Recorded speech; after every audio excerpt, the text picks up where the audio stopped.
మల్లేపల్లి అనే ఒక చిన్న గ్రామం ఉండేది. జనాలు తక్కువగా ఉంటారు. చెట్ల మధ్యలో, పొలాల పక్కన శాంతంగా గడుస్తున్న జీవితం అది. కానీ ఆ ఊరి చివర అందరూ చూసి భయపడే ఒక ప్రాంతం ఉంది. అక్కడే ఉంది ఆ పాత భవనం కూడా. చిన్నగా వంగిపోయిన తలుపులు, ముట్టుకుంటే తుప్పపడి తెరుచుకునే గేట్లు. ఊరిలో చిన్న పిల్లలు ఆ దిశగా పోవడానికే భయపడతారు. పెద్దలు కూడా మళ్ళీ మళ్ళీ ఆ ఇంటి గురించి చెప్పడం ఆపేశారు. ఎందుకంటే ఆ ఇంటికి ఒక చీకటి చరిత్ర ఉంది. కొందరు చెబుతారు అందులోకి ఎవరైనా అడుగు పెడితే తిరిగి రారు అనేసి. మరెవరో చెబుతారు రాత్రి 12 గంటలు అక్కడ ఎవరో నడుస్తుంటారు అని. అయితే కొన్ని అరుదైన రాత్రుల్లో అక్కడ నుంచి వినిపిస్తూ ఉంటుంది చిన్నపిల్లవాడి నవ్వులు, అనుకోకుండా కదిలే బొమ్మల శబ్దాలు. ఆ గ్రామ ప్రజలందరూ ఈ శబ్దాలు వింటూ ఉంటారు.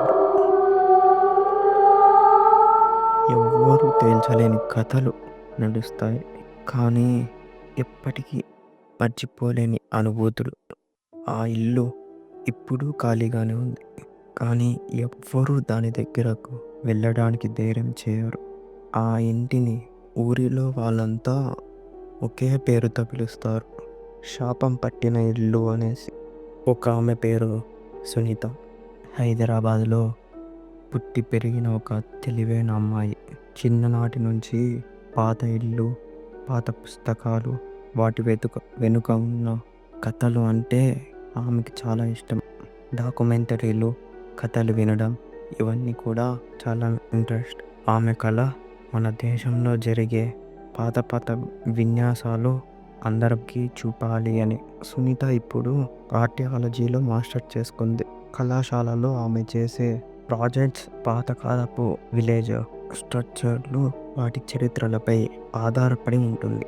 ఆ వెతుకులాటలోనే ఒకరోజు పుస్తకంలో ఒక చిన్న గమనిక కనిపించింది. Mallepally, the village with the haunted gate house అనేసి.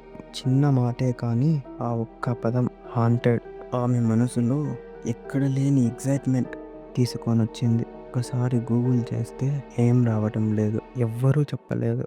అంతే, అది ఆమెకు మిషన్ అయిపోయింది. ఆమె కొన్ని పాత న్యూస్ పేపర్లు, గ్రామ పత్రికలు, కథల్ని చదివింది. మల్లేపల్లి అనే ఊరు అక్కడ చివర ఉన్న ఒక పాత భవనం గురించి కొన్ని ఇష్టమైన కథలు, ఆశ్చర్యమైన కథలు. ఎవ్వరూ పూర్తిగా వివరించడం లేదు, కానీ అది ఉంది, ఏదో జరిగింది అన్న సంకేతాలు మాత్రం స్పష్టంగా ఉన్నాయి.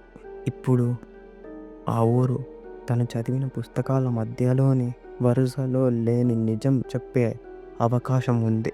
ఆమె తలుచుకుంది, ఇంటర్నెట్ చెప్పిన దాకే కాదు, జీవితంలో కొన్ని నిజాలు పాదయాత్రలోనే తెలుస్తాయి అని.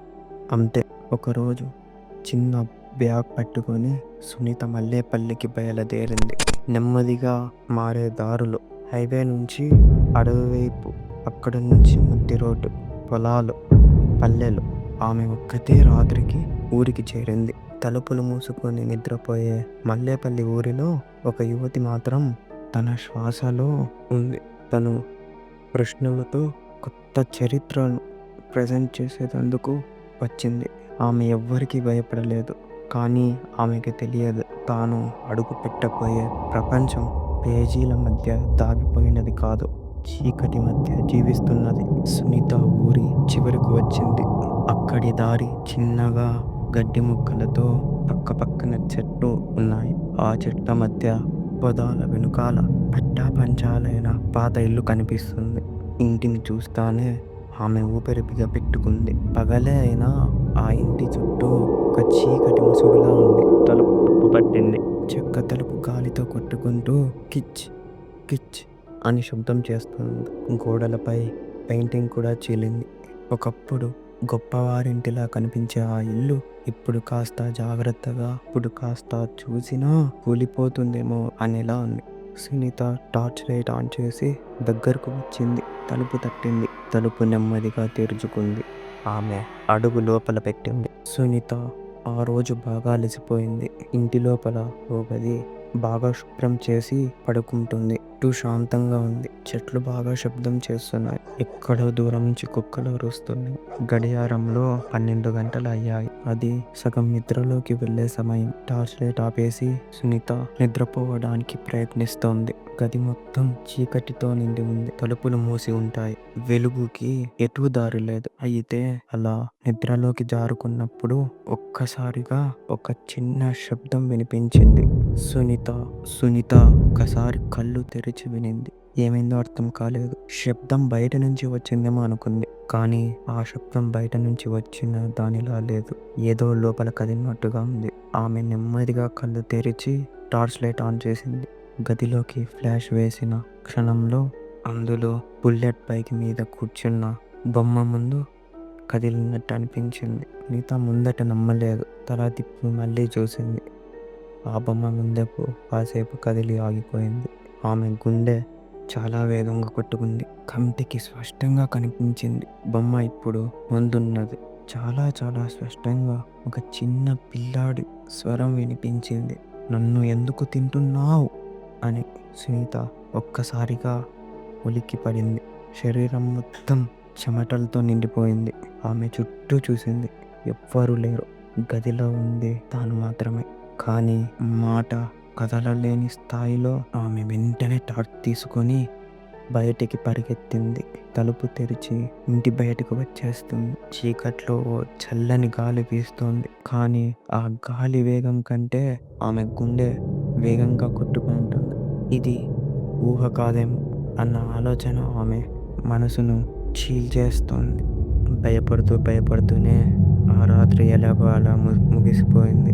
అక్కడి నుంచి బయలుదేరిన ఉదయమే ఊర్లో ఉన్న ఊరి పెద్ద దగ్గరకు వెళ్తుంది. అతను చాలా వయసు అయిన పెద్ద మనిషి. ఊరి సంగతి అంతా తెలిసినవాడు. ఆమె అతనికి అన్నీ చెబుతుంది. ఆ ఇంట్లో బొమ్మ కదలటం, పిల్లవాడి గొంతు వినిపించడం. అది విన్నాక ఊరి పెద్ద కొద్దిసేపు మౌనంగా ఉంటాడు. తర్వాత నెమ్మదిగా మాట్లాడుతూ ఇలా చెబుతాడు. మా ఆ వాక్యం స్పష్టంగా వినిపించింది. ఇంట్లో ఒక శాపం ఉంది. ఇప్పుడే కాదు, ఇది 100 ఏళ్ల కిందట మొదలైంది. ఆ ఇంట్లో విక్రమ్ అనే ఒక ఆర్మీ ఆఫీసర్ ఉండేవాడు. అతను దేశానికి సేవ చేసిన గొప్ప మనిషి. వారి కుటుంబం అందులో ఉండేది. అతనికి ఒక కొడుకు ఉండేవాడు. చిన్నవాడు. పెద్దలతో మాట్లాడడానికి ఆసక్తి ఉండేది కాదు. బొమ్మలతో మాత్రమే ఆటలాడేవాడు. అతనికి ఒక బుల్లెట్ బైక్ బొమ్మ చాలా ఇష్టంగా ఉండేది. అది అతని ప్రాణం అన్నట్టుగా చూసుకునేవాడు. ఒకరోజు ఆ బొమ్మ ఎక్కడో కనిపించకుండా మాయమైపోయింది. చిన్నవాడు ఏడుస్తూ ఆ బొమ్మ కోసం వెతకసాగాడు. అలాగే ఆ రాత్రి ఆ చిన్నవాడు మరణించాడు. ఎవ్వరికీ తెలియదు. ఆ బొమ్మ పోయిన రోజు రాత్రి చనిపోయాడు. అందరూ బొమ్మ పోయినదే కారణం అన్నమాట. అప్పటి నుంచి ఆ ఇంట్లోకి వెళితే ఆ చిన్నవాడి ఆత్మ ఆ బొమ్మ కోసం తిరుగుతుంది. ఎవరి దగ్గరైనా బొమ్మ కనిపిస్తే ఆత్మ వాళ్ళని వదిలిపెట్టదు అంటారు. ఈ మాటలు విన్న సునీత గుండె చాలా బరువుగా మారింది. బొమ్మను తాను కదిలించింది కదా అనే భయం ఆమె పూర్తిగా ఆలోచించసాగింది. ఇప్పుడు ఆమె ఒక విషయం తెలుసుకుంది. ఈ ఇంటి కథ కేవలం పురాతన కథ కాదు. ఇది ఇంకా బతికే శాపం.